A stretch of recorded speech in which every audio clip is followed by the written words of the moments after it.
Hello, my dear. I read a good night story to you. Here I have a book with an old novel. It's from Jane Austen, Pride and Prejudice. Today I'll read chapter 3.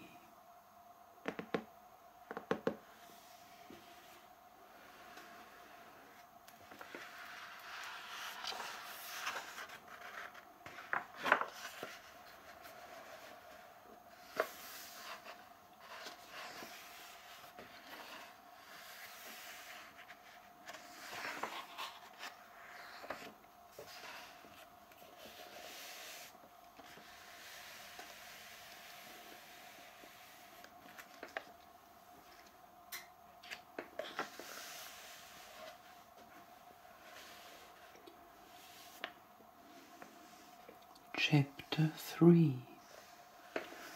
Not all that Mrs. Bennet, however, with the assistance of her 5 daughters, could ask on the subject was sufficient to draw from her husband any satisfactory description of Mr. Bingley.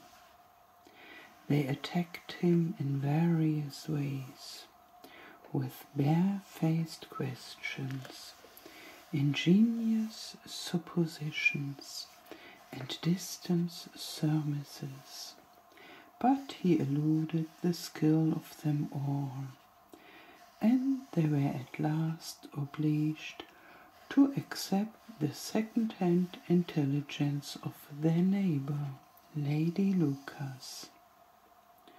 Her report was highly favourable. Sir William had been delighted with him. He was quite young, wonderfully handsome, extremely agreeable, and to crown the whole, he meant to be at the next assembly with a large party. Nothing could be more delightful. To be fond of dancing was a certain step towards falling in love, and very lively hopes of Mr. Bingley's heart were entertained. If I can but see one of my daughters happily settled at Netherfield, said Mrs. Bennet to her husband, and all the others equally well married, I shall have nothing to wish for. In a few days Mr. Bingley returned Mr. Bennet's visit, and sat about 10 minutes with him in his library. He had entertained hopes of being admitted to a sight of the young ladies, of whose beauty he had heard much, but he saw only the father. The ladies were somewhat more fortunate, for they had the advantage of ascertaining from an upper window that he wore a blue coat and rode a black horse. An invitation to dinner was soon afterwards dispatched, and already had Mrs. Bennet planned the courses that were to do credit to her housekeeping, when an answer arrived which deferred it all. Mr. Bingley was obliged to be in town the following day, and consequently unable to accept the honour of their invitation, etc. Mrs. Bennet was quite disconcerted. She could not imagine what business he could have in town so soon after his arrival in Herefordshire, and she began to fear that he might be always flying about from one place to another, and never settled at Netherfield as he ought to be.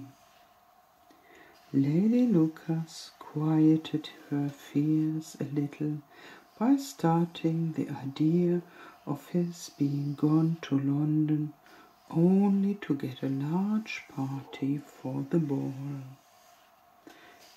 And a report soon followed that Mr. Bingley was to bring 12 ladies and 7 gentlemen with him to the assembly. The girls grieved over such a number of ladies, but were comforted the day before the ball by hearing that instead of 12 he brought only 6 with him from London, his 5 sisters and a cousin. And when the party entered the assembly room, it consisted of only 5 altogether: Mr. Bingley, his 2 sisters, the husband of the eldest, and another young man. Mr. Bingley was good-looking and gentlemanlike. He had a pleasant countenance and easy, unaffected manners. His sisters were fine women, with an air of decided fashion.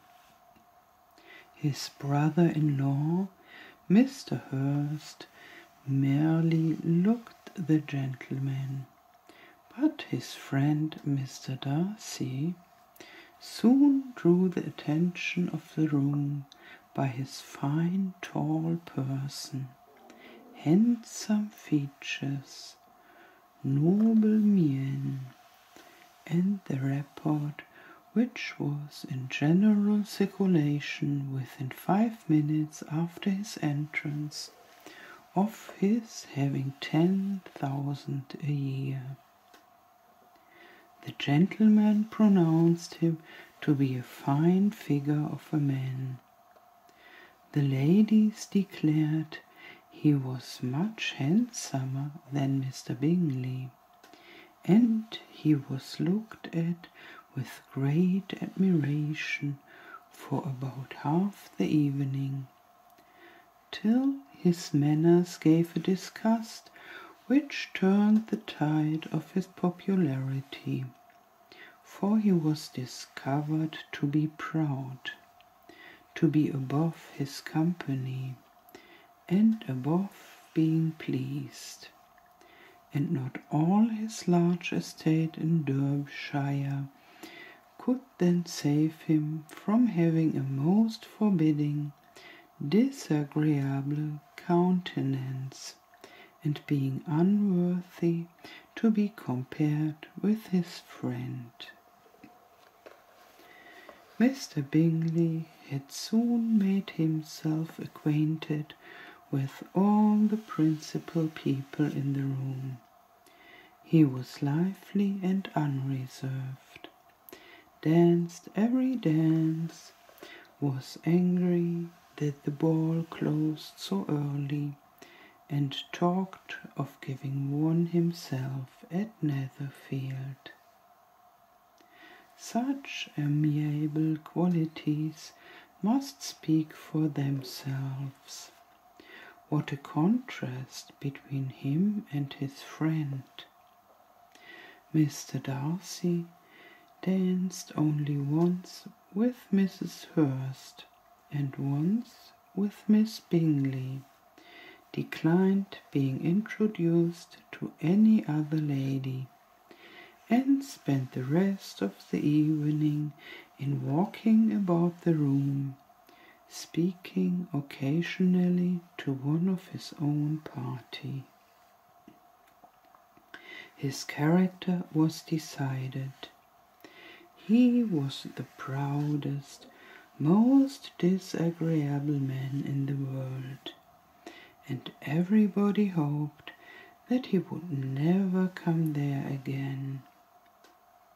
Amongst the most violent against him was Mrs. Bennet, whose dislike of his general behavior was sharpened into particular resentment by his having slighted one of her daughters. Elizabeth Bennet had been obliged by the scarcity of gentlemen to sit down for 2 dances, and during part of that time Mr. Darcy had been standing near enough for her to hear a conversation between him and Mr. Bingley, who came from the dance for a few minutes to press his friend to join it. "Come, Darcy," said he, "I must have you dance. I hate to see you standing about by yourself in this stupid manner. You had much better dance." "I certainly shall not. You know how I detest it, unless I am particularly acquainted with my partner. At such an assembly as this it would be unsupportable. Your sisters are engaged, and there's not another woman in the room whom it would not be a punishment to me to stand up with." "I would be not so fastidious as you are," cried Mr. Bingley, "for a kingdom. Upon my honour, I never met with so many pleasant girls in my life as I have this evening, and there are several of them, you see, uncommonly pretty."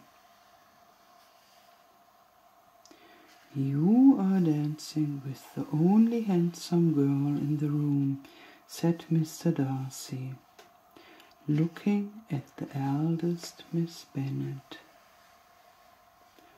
"Oh, she's the most beautiful creature I ever beheld. But there's one of her sisters sitting down just behind you who is very pretty, and I dare say very agreeable.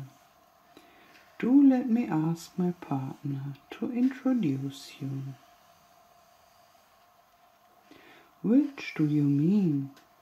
And turning round, he looked for a moment at Elizabeth, till catching her eye, he withdrew his own and coldly said, "She is tolerable, but not handsome enough to tempt me. I'm in no humour at present to give consequence to young ladies who are slighted by other men. You had better return to your partner and enjoy her smiles, for you are wasting your time with me."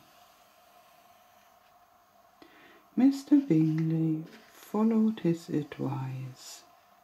Mr. Darcy walked off, and Elizabeth remained with no very cordial feelings toward him.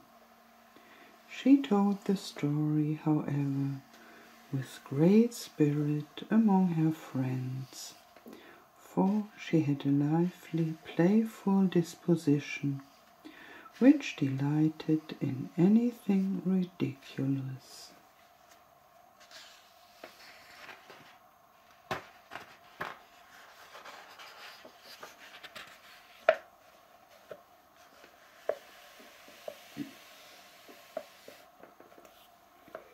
The evening altogether passed off pleasantly to the whole family.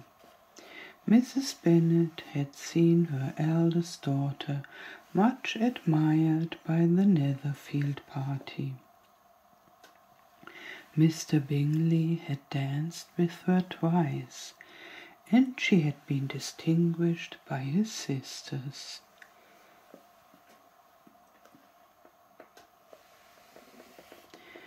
Jane was as much gratified by this as her mother could be, though in a quieter way. Elizabeth felt Jane's pleasure. Mary had heard herself mentioned to Miss Bingley as the most accomplished girl in the neighbourhood, and Catherine and Lydia had been fortunate enough never to be without partners, which was all that they had yet learned to care for at a ball. They returned, therefore, in good spirits to Longbourn, the village where they lived, and of which they were the principal inhabitants. They found Mr. Bennet still up.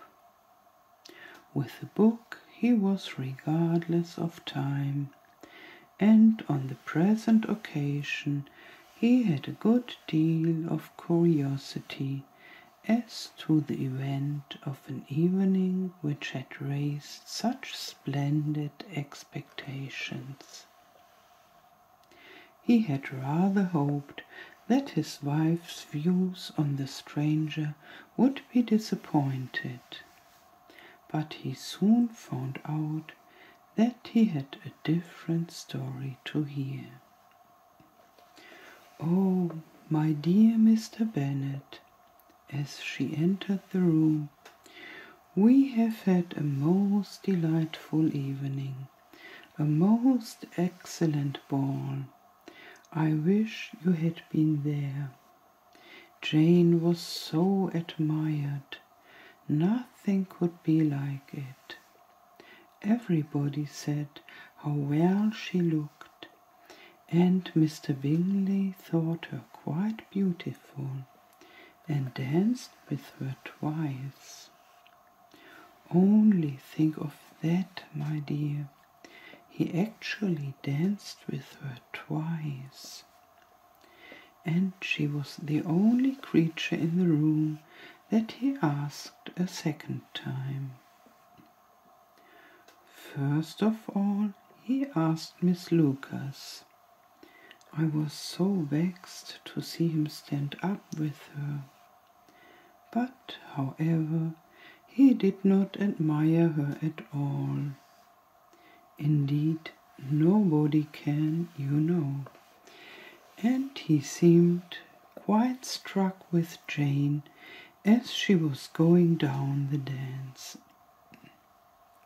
So he inquired who she was, and got introduced and asked her for the two next. Then the 2/3 he danced with Miss King, and the 2/4 with Maria Lucas, and the 2/5 with Jane again, and the 2/6 with Lizzie, and the boulangère. If he had had any compassion for me, cried the husband impatiently, he would not have danced half so much. For God's sake, say no more of his partners. Oh, that he had sprained his ankle in the first dance. Oh, my dear, I'm quite delighted with him. He is so excessively handsome, and his sisters are charming women. I never in my life saw anything more elegant than their dresses. I dare say the lace upon Mrs. Hurst's gown. Here she was interrupted again. Mr. Bennet protested against any description of finery. She was therefore obliged to seek another branch of the subject, and related with much bitterness of spirit and some exaggeration the shocking rudeness of Mr. Darcy. "But I can assure you," she added, "that Lizzie does not lose much by not suiting his fancy, for he is a most disagreeable, horrid man, not at all worth pleasing, so high and so conceited that there was no enduring him. He walked here and he walked there, fancying himself so very great, not handsome enough to dance with. I wish you had been there, my dear, to have given him one of your set-downs. I quite detest the man."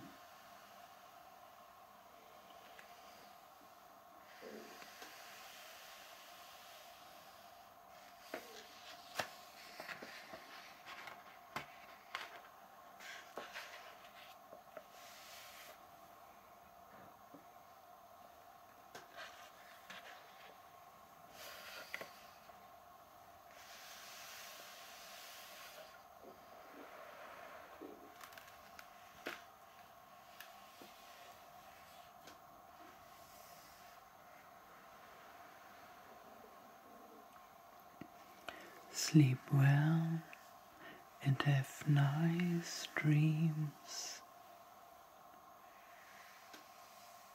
Good night.